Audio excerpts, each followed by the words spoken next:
Hello and welcome to Old Time Radio, to Dragnet Live from Old Time Radio. Good grief, hang on. Sorry, as you can tell by the way I look right now, things are not normal. I will explain in a second. But welcome to Dragnet Live from OTRGold.com. I'm your host, Austin Bach. And why am I wearing sunglasses? Well, other than a pitiful attempt to look cool today, I have what I think is a sty in my eye. So instead of shocking you immediately with the sight of my eyelid, I'm giving you a heads up, a trigger warning, so to speak, that I'm about to take these off because I wear glasses normally. These are prescription sunglasses. And they're also polarized. And what's funny is with these on, I can't see what's on my monitor. So I have to turn my head like this to see. There, I can see now. But I'm about to take it off and reveal, since we're on a Dragnet stream, reveal what I call the big eyelid. Okay? Don't scream. Look at this. It's like I got punched in the lower eyelid. It's actually better than it looked yesterday. But that's what's going on. So you've been warned. I will go picture in picture this week because nobody wants to look at this. Anyway, back to the usual. We are here every Monday, Wednesday, and Friday listening to one episode of Dragnet until we've listened to all 310 episodes currently available. Today we're listening to episode 123, titled The Big Story Man. It's a double feature, The Big Eyelid and The Big Story Man. Today's episode originally aired October 18th, 1951. And I'm behind on the factoids. So Alfredo, forgive me. I will post them in the chat or we'll cover them at the end. But there's also a link down there to that page you can check out for yourself.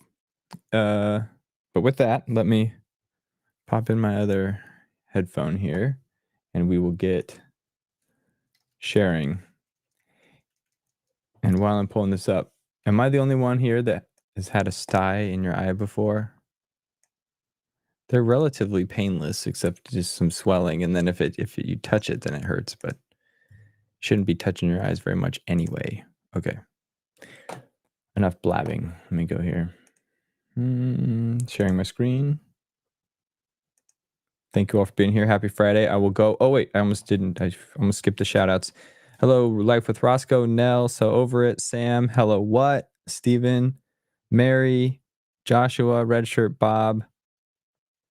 Did I skip anybody? I think that's it, everybody so far. Thanks for being here in the chat. Hope you're having a great Friday. Tell me what you're doing this weekend. All right. I'm going to be lying low, staying away from social events till my eye heals. And back to normal. Cool. I'm going on mute. Enjoy the show. The Big Story Man. The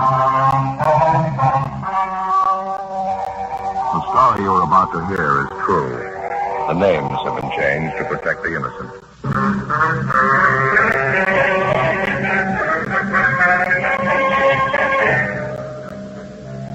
You're a detective sergeant.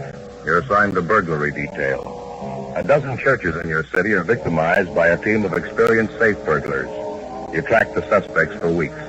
You finally apprehend 3 men. Your job? Convict them.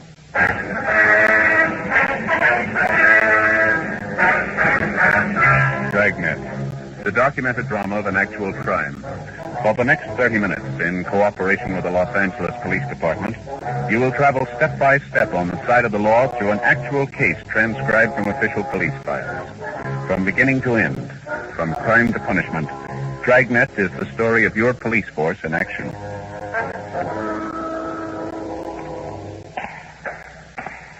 It was Sunday, March 5th. It was cloudy in Los Angeles. We were working the day watch out of burglary detail. My partner's Ben Romero. The boss is Captain Wisdom. My name's Friday. I was on the way back from the record bureau, and it was 11:30 p.m. when I got to room 25A, the interrogation room. Excuse me, Ben? Yeah, Joe? Got a minute? Yeah, sure. Wait here, Bryson. Back in a minute. All right. Yeah? Let's go out in the hall. How you doing with Bryson? Did he tell you anything? No, he won't admit a thing. How about the other two men? No, nothing. They're sitting tight, waiting for their lawyer to show up. Had all three of them checked through R&I. Bryson's a 2-time loser, burglary, GTA. His 2 partners served time for robbery. We shouldn't have too much trouble putting them away. We got a good enough collection of physical evidence. Well, maybe. Heard from the crime lab yet? No, not yet. I'd feel a lot better about it if we'd get Bryson to cop out. Let's call him again, huh? Yeah, might as well not move. Go ahead. Keep your seat, Bryson. Got a few more questions for you. Excuse me. I thought you had it all squared away by now. I thought you were going to sack and leave by now. No, afraid not, Bryson. You haven't even given us a story yet. Well, I told you I didn't have anything to do with it. It seems pretty obvious I did, and I thought you'd take my word for it. Can you think of any reason why we should? You lied to us once already, didn't you? I didn't lie to you. I told you the truth. I didn't break into that church. I didn't have anything to do with it. On the way in here, we asked you if you'd ever been arrested before, and you told us no. Our record bureau says you're a 2-time loser. Oh, well, I'm sorry about that, Sergeant. I really am. When you picked me up, I guess I got a little nervous. I didn't mean to lie to you. I was just a little mixed up, I guess. You had a little time to settle down. You ought to be able to tell us your story now. Just relax and take your time, huh? Bryson? Well, what did the other 2 fellas tell you, Miller and Henderson? Well, what difference did that make to you? Well, it might make a lot of difference, Well, Sergeant. you just tell us your story. That's all we ask. What were you doing at the scene of the burglary? What business did you have there? If you weren't mixed up in it, you got nothing to hide. I haven't got anything to hide. I just don't want to involve a lot of innocent people, that's all. Anything you tell us is going to help you, you know that. Now, how about it? All right, Sergeant. Strictly confidential, huh? Well, one of those other fellows you picked up tonight, the dark-haired fella, his name's Miller. Tony Miller. He's engaged to marry my sister. Yeah, well, I said you had to do Now, that. please, give me a chance. All right. I'd like to lay it all out for Go you. ahead. Well, ever since my sister got engaged to Miller, I've been worried about it. I never liked him to begin with. Lately, I've been keeping an eye on Miller, him and that friend of his, Henderson. Yeah? I knew they were up to something, and then I read in the paper about that string of church burglaries, that guys breaking into churches, nothing to say. Yeah. Well, I had an idea it was Miller and his friend. How do you mean, Bryson? What made you think it was him? I had an idea, that's all. I couldn't prove anything. It was just a hunch. You must have had some reason to suspect him. Nothing definite, no. I just knew something was wrong, that they were up to something. Well, then, early tonight, I saw a friend of Tony Miller at one of the bars in the neighborhood. I talked to him a while, and he finally told me that Miller and Henderson were out working a deal. Said they were going to break into a church over on 8th Street and knock over the Well, safe. how come this friend of Miller's let you in on it? Well, I guess he thought I was a pretty close friend of Tony's. He knew Tony was going to marry my sister. Anyway, when I found out about it, I got over to that church as fast as I could. I wanted to find Miller and Henderson and try and talk them out of it. I didn't want any guy who was going to marry my sister getting into trouble like that. With, maybe going to jail for burglary. No, Miller's been in jail before. I suppose you knew that. Yeah, I knew it, but that was before he was engaged to my sister. You met Miller and Henderson outside the church, did you? No, I was too late. They'd already broken into the place.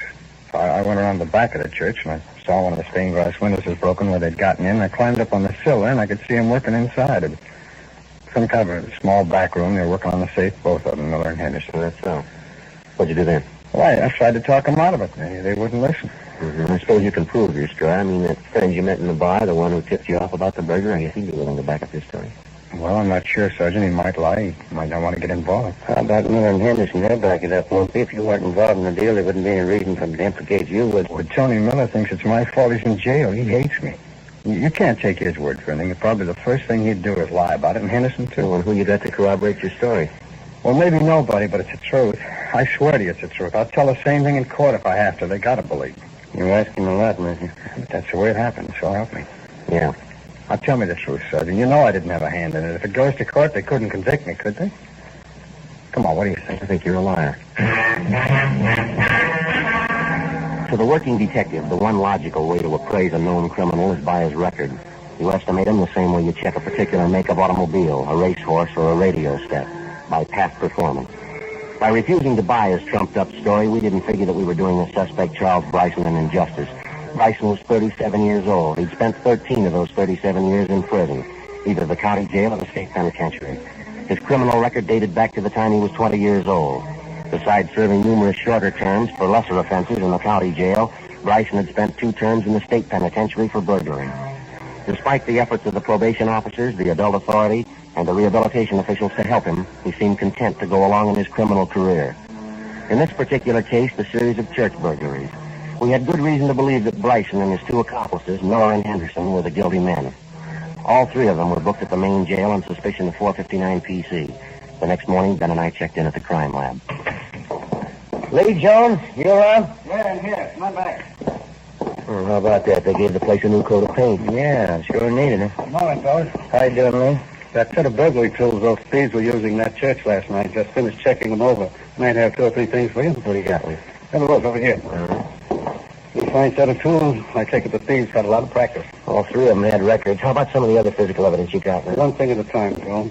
First of all, these tools here. Small sledge, these 3 jimmy, pinch bar, and a screwdriver. I think we can tie them in with at least 6 of those church burglaries. I think we can do it for certain. Good enough for 3 convictions? Well, I think so, if the jury's listening. Well, how you got it worked out, Lee? Tool markings? That's part of it, yeah. I want you to take a look at this pinch bar here. They did a lot of their work with this. I guess I don't have to tell you there aren't 2 identical pinch bars in the world that could leave the same exact markings on a piece of woodwork or on a safe. Yeah. There aren't a pair of tools in the world that leave the same markings on anything. Yeah, we know, but can you show a jury positively that the thieves used this pinch bar here on 6 of the jobs they pulled? That's the idea. I compared specimen markings of every one of these tools against the markings made at the point of entry on 6 of the churches these thieves broke into. In every case, the markings match perfectly. These are the tools that made them, no doubt about it. The screwdriver, the set of windows, and the pinch bar. No, it sure won't hurt our case, any. Get anything else, Lee? I examined the end of the pinch bar under the microscope, checked the screwdriver and jimmy's too. The tips of each one of them are contaminated with particles of paint, different kinds of paint. I've already compared these paint transfers with samples of paint taken from the exterior of those churches that were broken into. Each one of them, they match all the way. The color of the paint, the age, degree of oxidation, the lead content, compares perfectly. Now come over here, something else. What you got there, Lee? These are the shoes the 2 men you found inside the church were wearing. These are the foot impressions the boys from Leighton Prince lifted off the floor in front of the safe inside the church. Yeah, I see. The linoleum on that church floor showed up the dust impressions of the feet pretty good. Did you make the print? The boys from Leighton Prince did, yeah. Good impressions. You see here? General size of the shoe, the make, heel impressions, the wear pattern on the sole here, the whole general characteristics of both pair of shoes. Matches up to a T. How much is that going to mean to a jury, Lee? Well, I mean a lot. It's the truth. The same thing I've been telling you. It's the same thing. I'd like to tell every cop in the department, if you can place an object at the scene of a crime beyond a reasonable doubt, then don't go thrashing around looking for an object that's an exact duplicate. Don't play hawk show. Any microscope will tell you there are no 2 things in this world exactly and identically alike. I don't care if it's a pair of shoes, a gun, a crowbar, or your 2 front teeth. Now, that's all lines up to me. Think you're going to have trouble? I don't know, Lee. We shouldn't have. You got the 3 of them at the scene of the crime. That ought to be enough for the court. Yeah, I hope so. You don't sound sure. Well, Lee, there's only one time I'm sure about thieves like Bryson. Yeah? When they check him in at San Quentin. 2 days later, Charles Bryson and his 2 accomplices, Henderson and Miller, were arraigned in municipal court on a date set for their preliminary hearing. 4 days later, the preliminary hearing was held, and the 3 of them were bound over for arraignment in Superior Court. In the weeks that followed, before their arraignment and Superior Court trial, Ben and I worked along with the district attorney's office preparing the case against the 3 men, taking statements, running down additional evidence, checking and rechecking, piecing together the facts which we hoped would earn a conviction for each of the criminals. We weren't positive that had happened. The strongest part of our case was going to come out of the crime lab, the testimony of Lee Jones. And we knew as well as Lee did that, generally speaking, juries are not too much in sympathy with scientific fact when it has to do with physical evidence. Generally, they don't follow technical cases too well. We also knew that the 3 defendants had a good lawyer, a clever one. Getting convictions wasn't going to be easy. The trial opened in Superior Court June 2nd. Ben and I testified when we were called on. On the morning of June 9th, the jury retired to deliberate. Late that afternoon, we got a call from the Hall of Justice. Yes, Millie. Yeah. Both of them, huh? I see, Well, that's life, I guess. That's all. Jury's back, Joe. They came up with a verdict. What's the story? Henderson and Miller, they found them both guilty of first-degree burglary. Yeah, what about Bryson? They let him go. Well, maybe it was no great shock to us, but after the time and effort we put in on the case, it was a disappointment. The worst of the 3 criminals had been set free. At the trial, Bryson had taken the stand and told the court the same cock and bull story he'd told Ben and I, that he'd gone to the church, the scene of the burglary, to plead with Henderson and Miller not to commit the crime. Bryson had a good personality and a fast line of talk. It wasn't hard to see how he could convince a jury that he was only an innocent bystander. The biggest obstacle that stood in the way of convicting Bryson was that the prosecution, the district attorney, according to law, could not call to the attention of the jury Bryson's previous criminal record, especially his 2 prior convictions for burglary. To them, because of the limitations of the law, he was presented as a private citizen with as much integrity and as clean of any previous guilt as you or your neighbor. Henderson and Miller were committed to the state penitentiary to serve sentences as prescribed by law, and Charles Bryson, shortly after the trial, left the city. 2 months passed. Saturday, August 8th, I started on my vacation. 2 weeks later, on August 22nd, I checked back in for work. Hi, Joe. Good to see you. Hi, Jim. What's been doing? Oh, not too much. How'd the vacation go? Well, pretty good, thanks. Mother and I went up north to visit some relatives up in Marin County. It was a nice trip for her. She hadn't been feeling too well, you know. Oh, it's too bad. Get any fishing done? A little, yeah. That's sure beautiful country up there. You been around? No, he took off today. He's been putting in some full days while you've been gone. That's all. Anything special doing?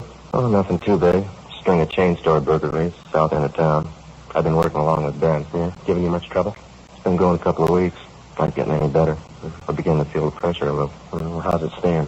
Any leads on the suspect? Just one. Yeah? A guy by the name of Charles Bryson. When our suspect, Charles Bryson, left Los Angeles after his trial some 3 months before, we had reports that he was headed east for the city of Memphis, Tennessee. In subsequent weeks, we had word that he was also seen in St. Louis, Missouri, where police officers had him under surveillance as a possible suspect in a robbery there. On or about August 10th, the St. Louis police lost track of Bryson. A week later, the newest series of burglaries began throughout Los Angeles. The thief's M.O. matched that of Bryson down to the last detail.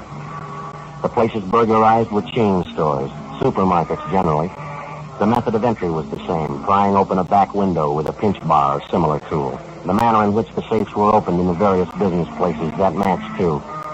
So did 5 sets of foot impressions found at the scene of 5 different burglaries, each of them made by a man wearing tennis shoes. The operation corresponded exactly to the way Bryson worked. But there was one big hitch in the investigation. Nobody could be sure Bryson was back in town. No one had seen him. No one had heard from him. Monday, August 24th, 8 a.m. Got us running in circles so far, Joe. I can't figure. I bet lunch money is Bryson, but we can't even start to prove Well, it. how about the people in town Bryson runs with? They all been checked out? The one we know about, yeah. His friends, relatives, always know him hanging out. We've been over it every inch of the way. If anybody knows, they're not saying. There's no trace of him. Yeah, that's a possibility. Maybe we're wrong. Go ahead.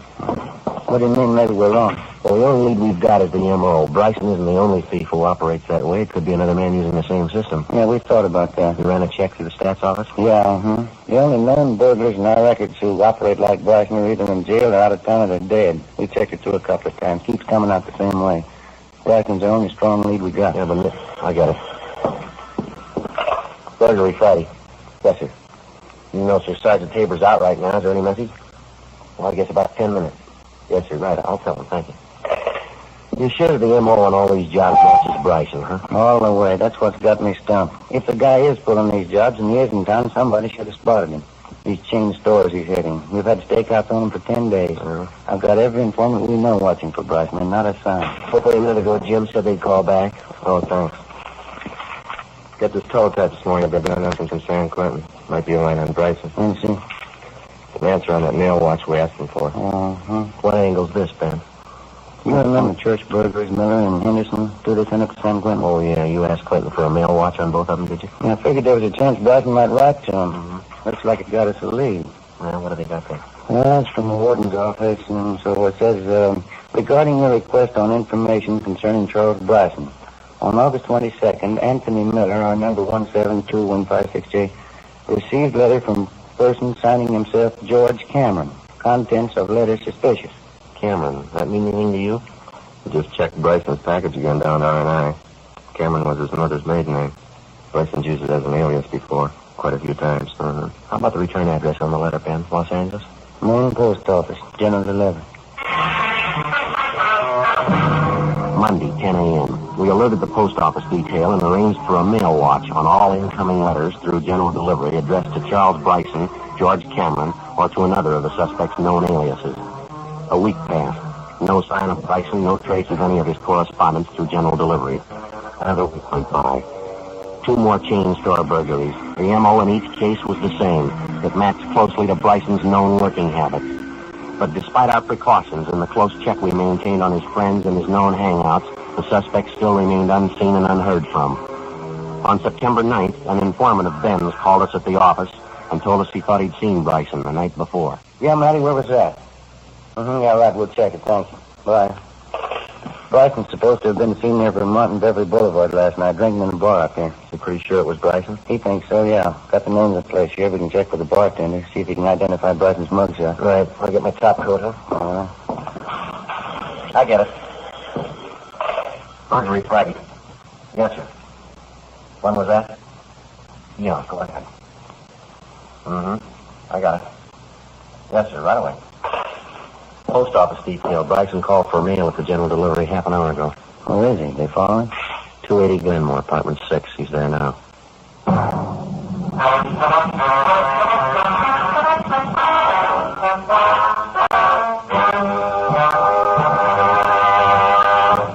You are listening to Dragnet, authentic stories of your police force in action.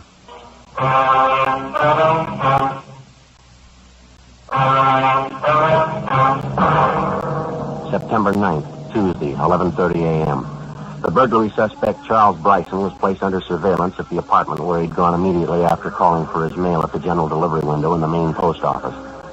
3 teams of men were assigned the job of following Bryson alternately, 24 hours a day. We waited for a chance to get into his apartment and search it while it was empty, but it never occurred. Somebody was always there, either Bryson or a tall, dark-haired woman, his common-law wife. During the week that followed, the suspect was watched everywhere he went. He attempted no burglaries.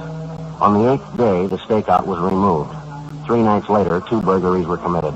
Both jobs bore the marks of the suspect's M.O., but we couldn't prove a thing against him.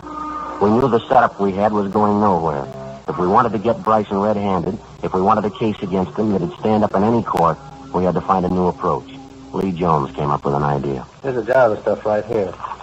The technical name for it's anthracene. I guess you heard of it? I think I've heard you mention the name, Lee. That's about all. Some kind of luminous powder, isn't it? It glows in the dark. No, not exactly. Here, take a look at some. There, you see? Colorless, odorless, no smell at all to it. It's a coal-tar product. We call it crystalline hydrocarbon. I see. Now, here's the point of the thing. When you take this anthracene powder and rub it into the surface of an object, it's completely invisible to the naked eye. You never know it's there. Here, let me show you. How about my coat sleeves? Yeah, that'll do. Got the powder all over it. Some in your hand, too. Rub it in, like so. Now, can you see or feel any of the powder where I put it on? No, nothing there. Now, let me switch on this lamp here. This is an ultraviolet light. Now, watch when I turn it on your arm where we rubbed on the powder. Well, look at your hand, Joe. Like it's lighting up. Yeah, my coat sleeve, too. It's glowing. How about it? Will this stuff rub off, Lee? Try it. You're spreading it all over yourself, everything you touch. Yeah. Anything harmful in it, Lee? No. Now, watch when I turn the lamp off. You see? Gone. Never even know you had it on. Only time it shows up is under ultraviolet light. Well, does it stay on you indefinitely, Lee? No, the maximum is generally about, say, 24 hours. You guarantee it'll work, huh? Well, all physics, Joe. Under the proper conditions, it's got to. That's what I tell my classes up at the academy. Crooks and chorus girls have one thing in common. Yeah? They show up better when you put them under the right kind of light. When we left Lee Jones at the crime lab, we figured we had the potential solution in our hands, but there was still a lot to be done before we could go into any court of law with a case that we were positive was strong enough to convict Charles Bryson. Number 1, we had to get into his apartment when it was unoccupied, find the set of burglary tools he was using, and douse them thoroughly with anthracene. The same for the clothes he worked in. Number 2, we had to get Bryson into custody within 24 hours after he moved on a burglary job or the anthracene wouldn't work. Number 3, we had to find the loot taken in the burglary in his possession. 10 days passed before we got a chance to make good on the first step. I get it, Joe. Right. Burglar and Merrill. Yeah, Jim. Good. Fine, we'll be right out. Good break, Joe. And Bryson. What's that? They hauled him in on a traffic warrant, speeding. Booking him into the main jail right now. Good chance to go through his apartment. What about his wife? She's still up there, isn't she? She's on her way to put up bail for him. Yeah. Apartment's empty. By the time Bryson was bailed out, Ben and I, along with Jim Tabor and Lee Jones, had combed through Bryson's apartment and finally uncovered a set of burglary tools and work clothes carefully hidden beneath the floorboards under a kitchen cabinet directly below the sink. Lee Jones contaminated each of the tools with the invisible anthracene powder and also the work clothes. We checked the apartment for any possible loot taken in the burglaries, but we found nothing. We put everything back exactly the way we found it, and then we left and went back to the office. We stood by until 4 a.m. waiting for a call that would indicate that Bryson might be out on another burglary job. Nothing happened. The next night, up until 10 o'clock, it was the same routine. At a few minutes past 10, we got a 459 call on a chain drugstore out on Alvarado Street. Lee Jones had his portable ultraviolet light all ready to go. Ben and I picked him up at the crime lab, and the 3 of us drove to the scene of the burglary. Straight back here, Lee. Can I help you with the light? I can handle it, thanks. There's the window they figure he got in. Safe's there in the corner. Yeah, there's not too much of it left. You all set, Lee? You got the extension cord for the light, Romero? Yeah, right here. I'm just plugging it in. Yeah, okay. All set. All right, switch it on, will you? Right. Well, Yep. seems like it. What you got in the window there, Joe? Look at that. Anthrazine tracks all over, foot impressions there, tool marks on the safe, blood prints on the floor, on the wall. No question. He left plenty of trail. All right, let's get him. Lee Jones put in a call to the crime lab and ordered a photographer out to take pictures at the scene of the burglary. Lee and the photographer would stay at the scene to gather physical evidence and take pictures of the anthrazine prints and markings for presentation in court. 10:52 p.m. Jones packed up the ultraviolet lamp, and Ben and I took it along with us. We drove directly to Bryson's apartment. Nobody was there. No. Nobody in the bedroom either. How about that? I don't know. I don't get it. Bryson's had plenty of time to get back here. Over an hour. What about his wife? The only time we know she left was when she had to go bail him out in that traffic one. Doesn't look like they pulled out, does it? There's a closet full of clothes in there, a lot of their personal things around. Yeah. Sure looks like they were expecting you to come back. We might check with the apartment house manager. He could tell us if they gave notice to move. Let's see here. What do you got? Note here on the desk. See, he says, Charlie, I'm sorry, but I told you it just doesn't work out with us. When you read this, I'll be on my way east. I don't want to be mean with you. I just think it'll work better if we forget each other, that's all. Thanks for everything so long. Signed, Ruth. Guess she doesn't like him much either. No, wait a minute.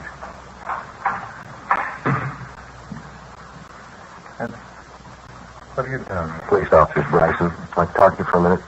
Oh, I know who you are. I remember. What do you want? Man, you want to plug in that light? Yeah, the outlet right over here. What is all this? You said you wanted to talk to me. What's it all about? You all set, Ben? Just a minute. All right, okay, turn it on. What are you doing? Hey, what are you trying to do to me? You've done it all to yourself, mister. Lit up like a Christmas tree, Joe. It's all over him, head to foot. The clothes, your hands. What is it? There's light glowing all over them. What are you doing? It's a chemical, Bryson. Harmless. Same stuff you left all over the drugstore tonight. Pack up, Ben. Come on, let's go, Bryson. I don't understand. What's this whole thing all about? You'll understand it. Here. A note for you. Oh.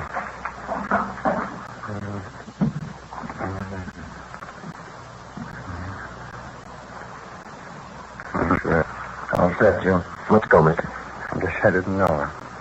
Just a tramp. I guess I should have been smart about it. Yeah, I guess so. Come on. How could I know? She said she was in love with me. I believed it.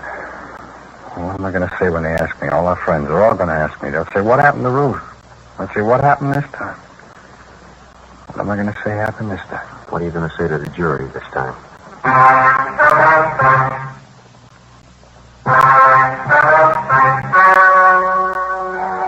The story you have just heard was true.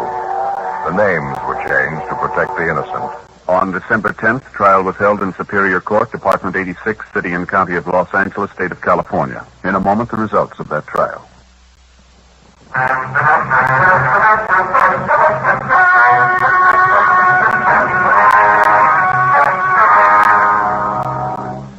Charles Lang Bryson was tried and convicted on 3 counts of first-degree burglary. This is punishable by imprisonment in the state penitentiary for not less than 5 years.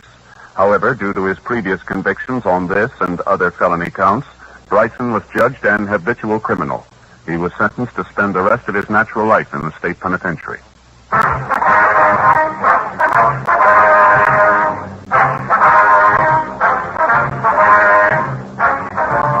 You have just heard Dragnet, a series of authentic cases from official files. Technical advice comes from the Office of Chief of Police W.H. Parker, Los Angeles Police Department. You've been listening to the OTR Gold Network. Find more classic radio at otrgold.com.